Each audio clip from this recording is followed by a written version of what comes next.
नमस्कार दोस्तों, मैं आर डी कमलेश अपने चैनल पर आपका स्वागत करती हूँ। तो दोस्तों, आज का मेरा विषय है कि ज़िंदगी किसे कहते हैं। तो मैं कहना चाहूँगी दोस्तों, समय और ज़िंदगी में बहुत फ़र्क है, क्योंकि समय को आप बदल नहीं सकते हैं,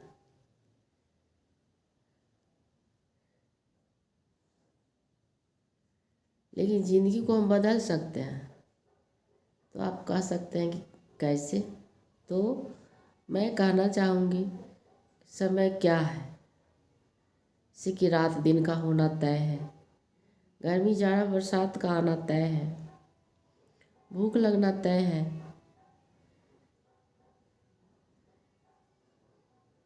एक दिन मृत्यु भी निश्चित तय है, उसे कोई बदल नहीं सकता है।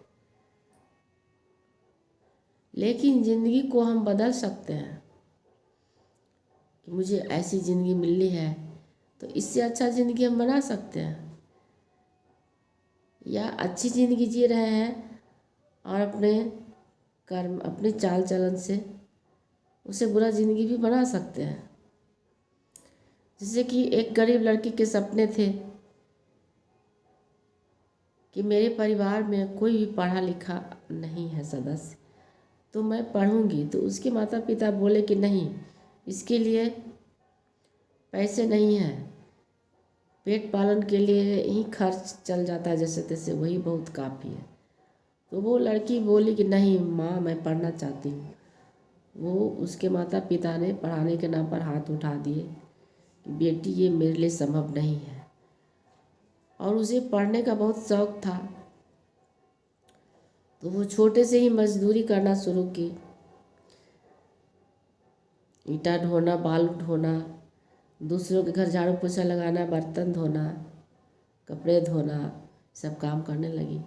और उसी कमाई से वो पढ़ी लिखी। तो समय उसको गरीब में जन्म दिया था, लेकिन वो अपने मेहनत द्वारा, अपने लगन द्वारा, परिश्रम द्वारा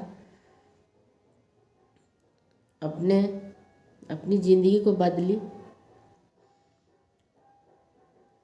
तो ज़िंदगी सुख आराम से जो कट रहा है उसे ज़िंदगी नहीं कहते हैं। अपने सामने आए हुए परेशानियों को हटाते हुए आगे की ओर कैसे जी रही है, इसी को ज़िंदगी कहा गया है। तो दूसरा उदाहरण दूंगी कि जैसे एक पढ़ी लिखी लड़की शहर में पली बढ़ी और उसे देहात में शादी करके ससुराल भेज दिया गया, और ससुराल में भी पुराने विचार के लोग थे। तो क्या वो समय पर छोड़ देती कि छोड़ो, समय मेरे भाग में यही लिखा था सो हो गया? नहीं ना।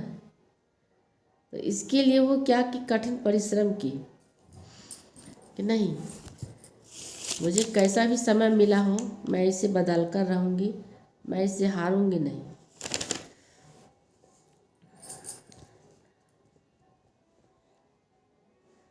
और ज़िंदगी से लड़कर सारी बाधाओं को हटाते हुए आगे की ओर बढ़ी,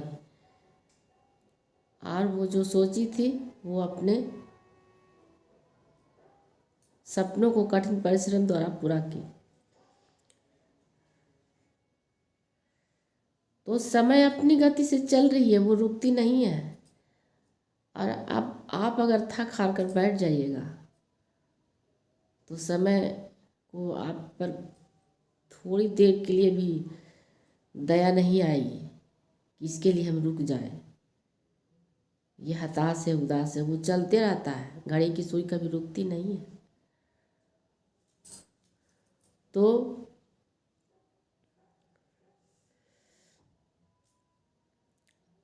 यानी कि 24 घंटे के रात दिन में अगर हम, मेरे माथे पर अभी जो चल रहा है, मैट्रिक का एग्ज़ाम आने वाला है, और हम पढ़ेंगे नहीं, मेहनत नहीं करेंगे, 6-6 7-7 घंटा सोए रहेंगे, गप्पे मारते रहेंगे, और कोई मेहनत कर रहा है कड़ी मेहनत कर रहा है, कड़ी परिश्रम कर रहा है, तो वो निकल जाएगा। और जो ऐसे मौज में है उसका क्या परिणाम होगा? वो तो फेल ही ना होगा। तो जिंदगी का साथ चलना है तो इसके लिए परिश्रम करना होगा। समय उसे पढ़ा नहीं देगा, उसको अपने परिश्रम करना होगा। तो मैंने पहले भी बोली कि सारी बाधाओं को, सारी परेशानियों को दूर करते हुए जो आगे सफलता की सीढ़ियाँ चढ़ता है उसी को जिंदगी कहते हैं।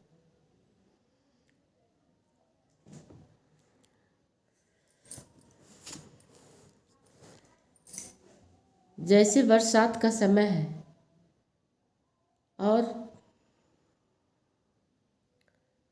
ऊपर छत से पानी टपक रहा है, तो बरसात थोड़ी ना सोचेगा कि इसके घर पानी टपक रहा है तो अरे वर्षा नहीं पड़ते हैं, बेचारा कैसे रहेगा, इसके बच्चे कैसे सोएंगे, ये लोग तो भीग जाएंगे। तो इसके लिए हमें सोचनी होगी कि अरे इसको, जो हमारी शक्ति है, या तो प्लास्टिक से ढक दें, या खपड़ैल से ढक दें, या पुवार ही छाट दें, या जैसी शक्ति है आपकी शक्ति सामर्थ्य, ईंट सीमेंट बालू से ढक दें। तो इसके लिए आपको सोचना ना है कि हम किस तरह जिए, थक जाए, थक कर बैठ जाए, चूने दें कि उसका इंतजाम करें।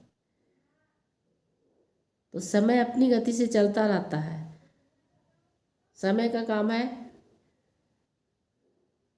आना जाना, लेकिन इसी समय में हमको कैसे आगे की ओर निकलना है, आए हुए परेशानियों को हटाते हुए कैसे हमें सफल होना है, ये हम पर निर्भर करता है कि हम क्या करें। थक हार कर बैठ जाए या आगे की सीढ़ियों को छुए। जैसे कि एक चींटी को देखे हैं कि दीवार पर चढ़ती है अपना दाना लेकर, और कितनी बार वह गिरती है, फिर चढ़ती है, फिर गिरती है, तो क्या वो थक कर बैठ जाती है? समय उसे बार बार गिरा रही है लेकिन वो थकती नहीं है। वो अंत में जहाँ उसको अपना दाना पहुँचाना रहता है उसे वो पहुँचा कर रहती है। तो मैं यही कहना चाहूँगी दोस्तों कि अपने जीवन में आए हुए परेशानियों से हारिए नहीं, उससे लड़कर आगे की ओर बढ़िए। बस आज के लिए इतना ही दोस्तों। नमस्कार।